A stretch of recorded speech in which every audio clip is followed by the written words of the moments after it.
Hey guys, welcome back to Disaster Datsun. In this video, we're going to continue working on the Datsun 260Z. Now, we've seen our last video where we've got this whole side primed.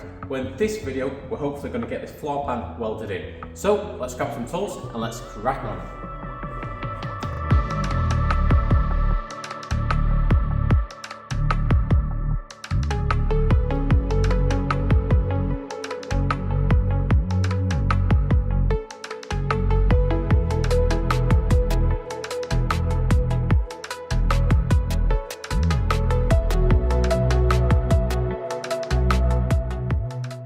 Right, so this is the floor pan. We've actually shown this in a previous video as well because we were a little bit undecided on what we wanted to do. This isn't actually long enough or wide enough to fit in this car, so we do need to amend it.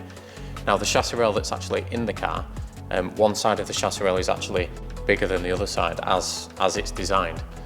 Now we need to make this fit that chassis rail. Now we've also got the seat mount here, and you can see this is the curvature of the floor pan as it used to be.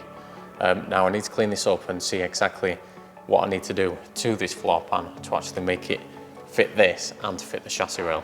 So what we can do is we can get a big piece of cardboard, we can actually outline what needs filling, so we can put the cardboard in there, strike out what needs filling, we can then offer it up to this, and then we know exactly what we need to add to this floor pan, and then we can hopefully start bending the floor pan to suit the chassis rail and this seat mount. We can actually amend this seat mount to suit this if we need to, because obviously getting all these bends is going to be an absolute pain in the bum, and we don't have a big metal bender, so I'm going to have to make it up as I go along.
Right, so with a lot of push, pulling and tugging, we've actually managed to get the floor pan in. So I think what we're actually going to do now is, instead of putting a couple of creases in this floor pan to try and match it with what it used to be, I think, like we said a couple of videos ago, we're going to go for a flat floor pan. Now the reason for that is because it fits quite nicely as it is, and to bend a huge bit of sheet steel like that is going to be an absolute pain. As for the chassis underneath, what we can do is we can cut the lip off of the shorter part of the chassis, because it's currently like that, so there's a bit of an angle on it. So we can cut the lip off and then weld another lip, which is an L piece, once this is welded in. So like I say, we're going to get this out, we're going to drill a couple of holes, we're going to clean up this inside and clean up everything. There's a bit of straightening we need to do on this edge as well, on the tunnel. But apart from that, we can get it welded in.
Wait for me, I'm not far behind.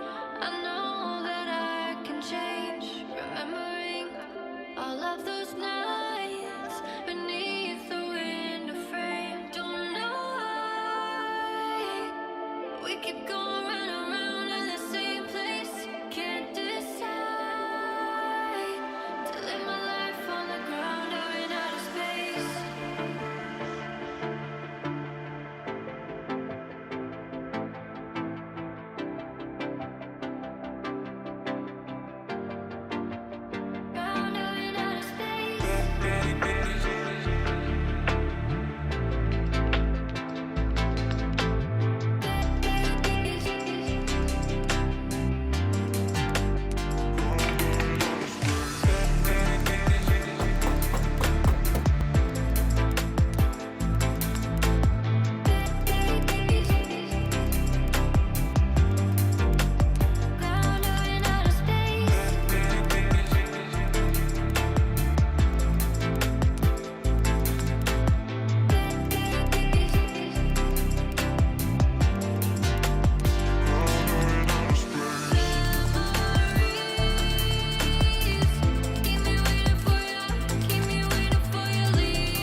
Right, so we've managed to get all the floor tacked in, so we do need to make a couple of other little bits and bobs. There's one on the front, there's a big piece on the back that I do actually need to make as well. The reason for just tacking it in is just in case we do need to take it out for anything. So I'm going to make everything else, make sure everything's good to go, and then we can get the rest of it welded in.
Wait for me, I'm not far behind. I know that I can change. Remembering all of those nights beneath the window frame. Wait for me, I'm not far behind. I know that I can change.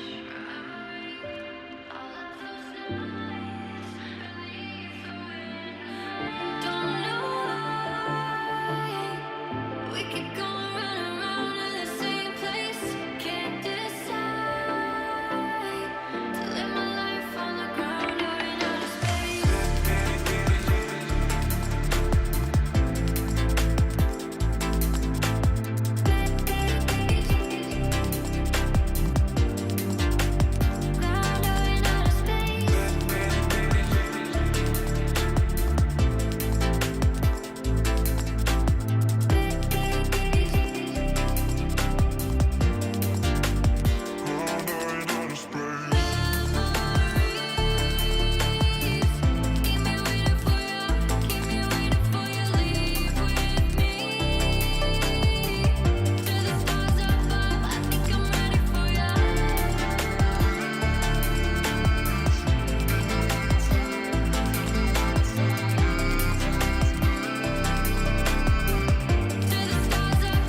Right, so after a lot of welding, the floor pan is actually finally in on this side.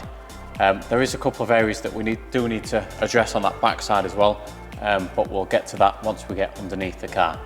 So that's going to be it for this video, guys. Thanks for watching. Make sure you do leave a like and a subscription. Leave a comment down below. In the next video, what we're going to do in the next video. And with that being said, we will catch you in the next one. Shit.